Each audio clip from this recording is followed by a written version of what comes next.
Well, I want to first of all acknowledge country. I live, work and play on the lands of the Cammeraygal people and pay my respects for their elders past and present.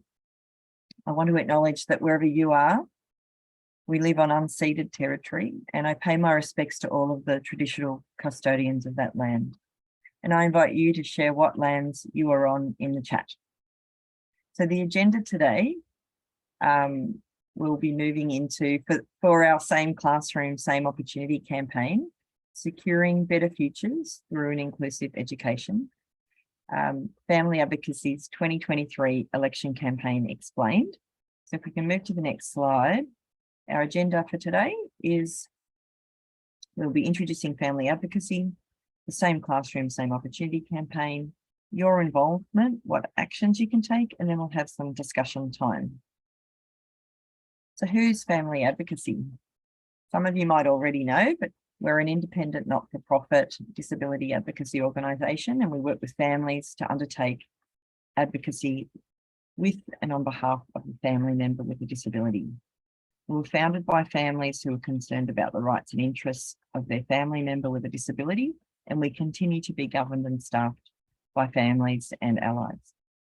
We provide an advocacy advice and support, as well as systemic advocacy, and we currently support engagement with the Disability Royal Commission. The major thing to bring up there is that we're non-partisan, so we don't have any preference or alignment with any party in particular. We support any policy that is best for people with a disability. So that's important when you're meeting or communicating with any politician. So I want to talk to you about why the New South Wales election is important for family advocacy and the Same Classroom, Same Opportunity campaign. We know that states pass laws and they fund and provide services for people. So in this case, it's for education. We've got an election coming up on the 25th of March, 2023. We've got, I've put up the Electoral Commission's website link, because it's a good place to go to find out more about elections and what electorate you're in.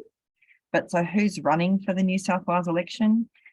You probably know it's Don Perrottet who leads the Liberal National Coalition, and the opposition leader is Chris Minns for the Labor Party. But our targets are the decision makers in the education space. So that's the Minister for Education, Sarah Mitchell, who's in the upper house, and the Shadow Minister for Education, Prue Car, who's in the lower house. So our focus is on the major parties, but it's worth noting that the Greens and also the Independents, their power is increasing. And it's really important because many of those candidates have policies that align with the disability inclusion friendly policies. And so they also align with our campaign. So the federal election showed us that candidates outside of the major parties are being elected in increasing numbers. And in general, those candidates seem to be far more open to change. So if we can just move it along, our strategy is that we believe that if we place pressure on decision makers, so that's the politicians in New South Wales, we can influence them to create change that benefits all people with a developmental disability.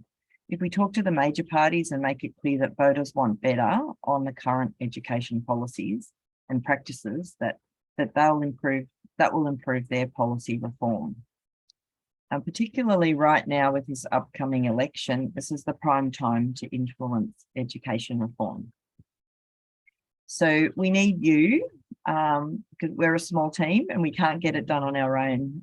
As an advocacy organisation, we can speak to politicians and decision makers, but they also want to hear from you. They need to hear that people really do care about this issue. So how do we put pressure on? We engage with politicians, we engage with media, we mobilise, and we remind ourselves of parent power. So it's a numbers game. If we send 10 emails, it's not going to have the same impact as if we send 1,000 emails or thousands of emails. So it's important that you send this campaign and share it through your social networks. And think broadly, think about the groups that you're already naturally a part of.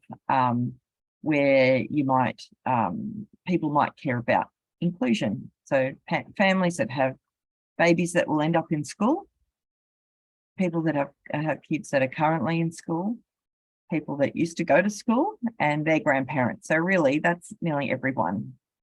And we can just ask them to do like a 30-second action to support inclusive education. So you can send them the links that we'll give you that they can get, so they can get involved. So with Parent Power, I just wanted to remind us all that the majority of education reform over the past decades has largely been driven by parents wanting better for their child. We know in the 90s, Family Advocacy had a campaign called All Students Learning Together, and that made it so that it became a legal right for students with disability to be able to attend their local school, which previously didn't exist. So also just want to make sure that you realise that we don't expect to go ahead without giving you all the support that you need. We've got resources and tools and everything that you need in order to be able to get involved with the campaign. Okay, so just moving along to the next slide. The Family Advocacy's campaign, securing same classroom, same opportunity, securing better futures through an inclusive education, aims to ensure that all students in New South Wales, no matter their circumstance, are welcomed and supported in the regular classroom with their local school, all day, every day. We also want to see more people with a disability working in schools to act as role models for students with disability.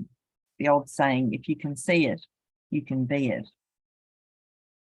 And no matter our differences, we all want the same good things of life: to belong, to learn, to have a sense of purpose, and have access to the same opportunities as everyone else. So it's important we are included from the start. We know an inclusive education system lays the foundations for an inclusive society, and that's what we all want. Unfortunately, the current New South Wales education system segregates kids with disabilities, and if they're in the mainstream, they're not getting the supports that they need. And so this guarantees that many children are missing out.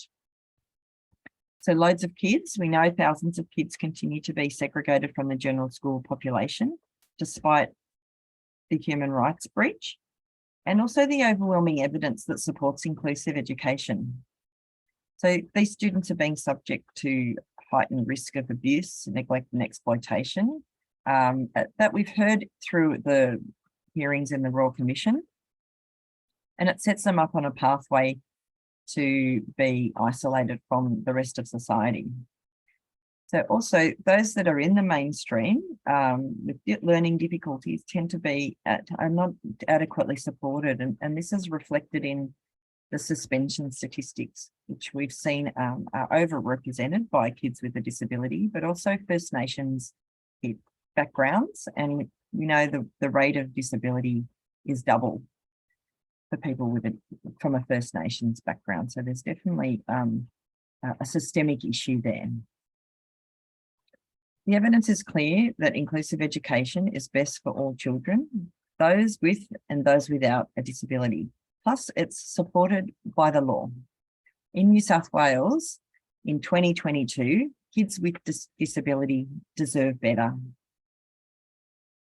We can move to the next slide. Australia's Disability Strategy 2021 to 2031 also backs inclusive education. There's 4 priorities in the education and learning outcome area for people with a disability. The first one is helping children across access high quality early childhood education. The second one is about supporting schools and teachers to deliver more inclusive education. The third one is to improve pathways to further education and training. And the fourth is to increase opportunities to participate in lifelong learning. So what are our asks? Family Advocacy calls on the New South Wales Government to develop an inclusive education roadmap that aligns with Australia's disability strategy. And through that, within that, there are sort of major sticking points that we hear from families regularly. And so that's why we've asked for an early childhood transition to school community of practice, so that we can explore which practices actually help reduce gatekeeping and improve transition to kindergarten.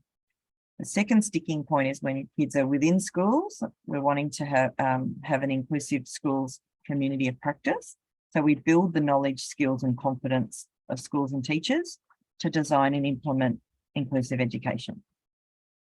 And the third is a work transition pilot project, so that we can help improve the rates of students with a disability moving into employment once they leave school. We also want the department to create an inclusive practice audit tool, so that there are clear indicators of what it means to be an inclusive school, and schools can use that to help rate themselves and work out where they can do better. We'd also like a system that logs and follows up on any complaints from parents about non-inclusive practices and enrolment issues. And as I said before, we'd like to increase the employment of people with significant disability in the education system using a customised employment model. And obviously, we're calling on the New South Wales opposition to better the government's announcements. So what can you do? Share your story. So write to your MP or the media, and we have that same classroom website set up to help you do exactly that, really simply just by putting in your postcode. It will list your local member. We have a template email ready to go, and it's just a click of a button. So it should make it really easy for you and people that you share it with. We'd also like you to add your photo or photos with lots of different groups of people towards our We Support Inclusive Education in New South Wales photo wall. And that's another very simple thing where we're wanting you to take the logo, pointing at each other, and that's to indicate we're all different, but we're all the same. We want the same things of life, and that's what we're trying to encourage people to do. So if you can't just take a selfie, that's okay. If you want us to, if you need us to send out the logo to you, we can do that via mail, or I've taken to using it on my on an iPad or another device, and then holding that up while we took a photo with my phone. The other things you can do are join the same classroom mailing list or Facebook page and share the campaign with your friends and family. So also, we're just running a digital campaign, hashtag same classroom, hashtag include me New South Wales, with a monthly theme, so that people can just really understand what it means to have an inclusive education and what we're trying to achieve. So the first month, November, is about a pathway to friendships. December is a pathway to employment. January is amplifying student voice and the role of family advocacy. February is back to school tips for inclusive practice, from conversations to collaboration resource that we've created. And March is our call to action for the New South Wales election, hoping that will be a face-to-face event, perhaps a rally or a parliamentary forum, something like that. That's yet to come, but we'd love you to join us each month to share in our posts, retweet our tweets, and take any actions that we ask for. Like, we might ask you to share a drawing, a photo, or video, say, for example, this month, about a great story to do with friendships or that sense of belonging that comes. And so it would be really powerful if you can see your MP with those asks that we talked about, as we try to make inclusive schools a reality for all.